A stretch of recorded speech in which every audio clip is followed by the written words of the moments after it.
Seit mehr als 800 Jahren ist der Thomaner Chor die Stimme der Stadt Leipzig, ihr musikalischer Botschafter.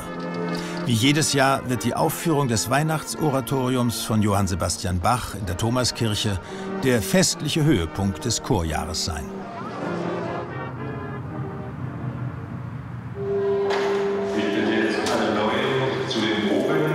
Die Thomaner sind ihrer langen Tradition verpflichtet.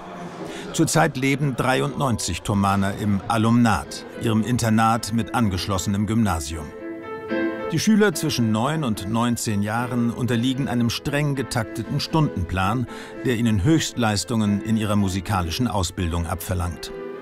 Die Thomaner nennen ihr Alumnat seit jeher Kasten. Das kommt von Kaserne.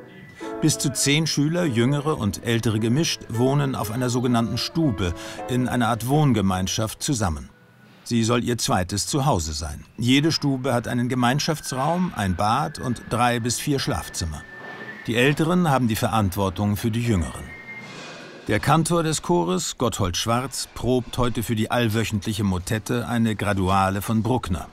Zunächst für Sopran, Alt-, Tenor- und Bassstimmen getrennt. Und 3. Nee, nicht, bitte nicht Ob, I, sondern Ob, I, Ob, I, Ob, I. Und. Ja, bap, bap, bap. Gut. 3, 4. Nicht drücken und. I, helles I. Nicht drücken, nicht drücken, nicht drücken. Ganz zurück, zurück, zurück, zurück, zurück, zurück. Ziehen. Atmen. M.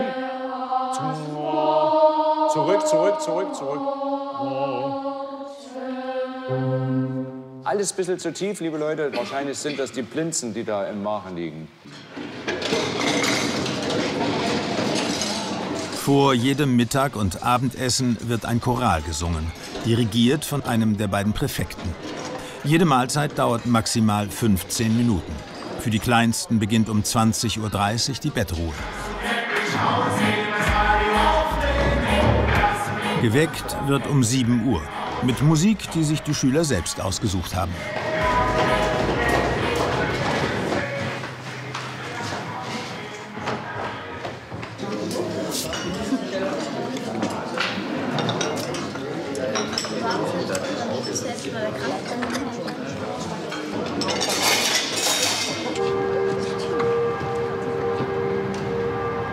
Die Thomasschule ist die älteste städtische Schule Leipzigs, gleich gegenüber vom Alumnat.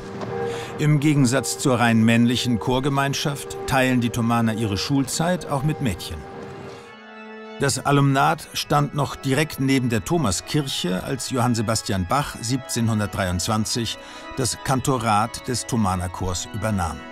Bis zu seinem Tod 1750 prägte er den Chor durch sein Werk wie kein anderer. Dieses Erbe pflegen die Thomaner bis heute und sind dadurch das kulturelle Aushängeschild der Stadt Leipzig in aller Welt.